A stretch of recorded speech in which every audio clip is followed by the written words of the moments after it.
what is democracy? It's literally this idea of democracy and people helping to safeguard other country, or this country safeguarding other countries and creating democracy, whether through war or through trade or oil, extraction or whatever it might be. Setting up shop is about perpetuating the American ideals. So ain't nothing different when black people do the same thing, right? The only difference is we're not supposed to, right? And we buy into the foolishness that is the case.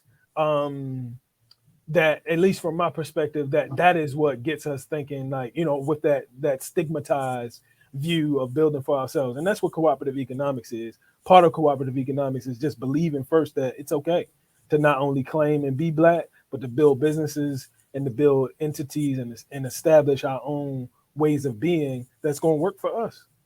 That's it. That's what it comes down to, you know? Yeah, definitely, man. Because when we started with the food co-op, for the viewers who may not know, I co-founded a food co-op in 2016. It's called Little Africa. It was mostly black people that was like, "Well, why you doing that?" They was looking at me like, "Well, you kind of militant." You know what I'm saying? Why you want to have Yeah, a grocery store for black people? You know what I'm saying? And it's just kind of sad, man. But we could go on about that all day. But for sure. I do respect you, and you very motivating, and you encourage me, you inspire me to be greater and do more. So I want to Appreciate it. ask you about your documentary, man. Can you tell us about that, and where can we find it at? And, the whole process of making it. Sure, sure. So building off that spirit of, cooperative economics and really giving, we were back in 2017 presented an opportunity with producing a film.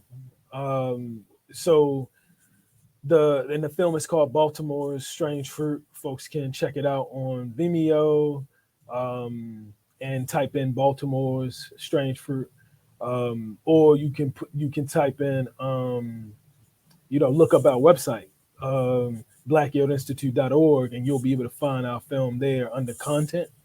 Um, so that film, the journey of it really was interesting, man. I've always been a connoisseur of documentaries. It blends together two mediums that I love the most. That's like um, nonfiction, political, and not all documentaries are political, but nonfiction, kind of political and political science types, and black liberation and organizing type of content with film, right? And I love movies. I've loved film for a long time, so it's like the best of both worlds. And so it's like reading without having to read. You know what I'm saying? And I, listening to speeches by Dr. Marimba Ani or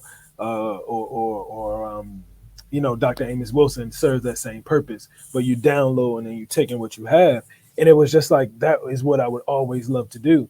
And then I met a student at a local university here, and who gave me her card and was like, "I'm an aspiring documentary maker," and she reached out and she followed up, and we decided that we were going to do a film together. We started storyboarding. I kind of looked over here because that's what a storyboard is actually.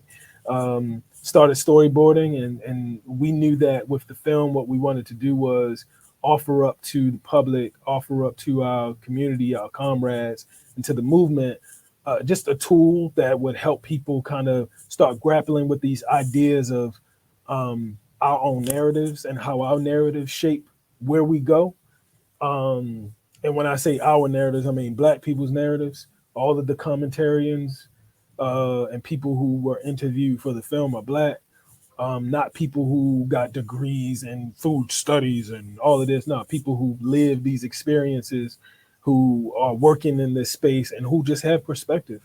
Um, and We were clear that we also wanted to kind of amplify this language and idea of food apartheid, and kind of squelch this idea that of using language like food deserts.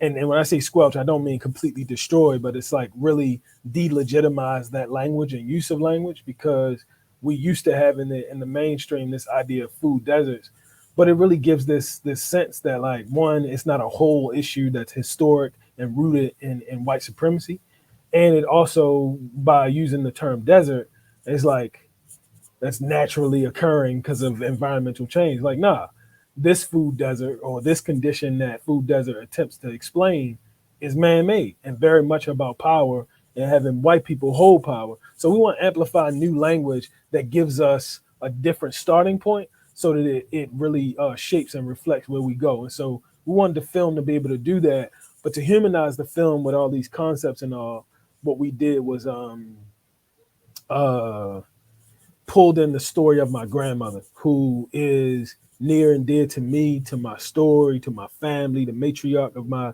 maternal side of the family. Um, we it was a visual libation to her, ever cemented. When people watch the film, they'll learn more about my grandmother and her impact on me, and how food apartheid took her out. You know what I'm saying? Like, she is a casualty of war. My grandmother passed because of the complications of diabetes.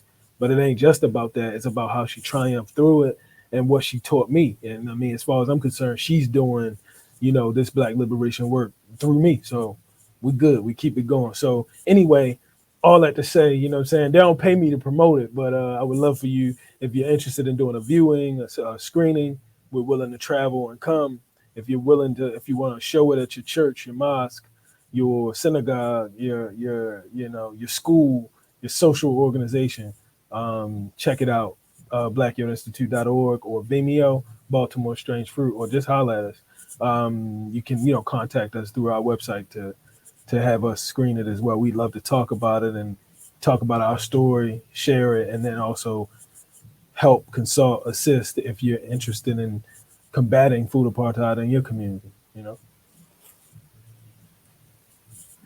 Oh, okay, man. Thank you for sharing that one. I actually got a chance to see the film at a viewing in the city of Cleveland. Y'all came in and represented, man, and your Appreciate film that. definitely inspired me because you was talking a lot about your family's histories, your grandmother, and my grandmother, she had diabetes as well. And I wrote a book about my uncle and that side of my family's history. So I'm looking at what you did, and I'm like, man, that inspired me to want to do a documentary about my family. And yeah, so that's what I'm saying, man. Just keep planting them seeds. And then, like they say, it's an old African proverb. I forget how it goes. It's like something like if you speak my name, you live forever. So every time somebody stream or press play, your grandmother, she can breathe again. You know what I'm saying? Yes, And sir. be an inspiration and be inspiring and motivating to the viewers or whatnot. Yes, sir. So Give thanks. I wanted to oh, you are most definitely welcome, King. So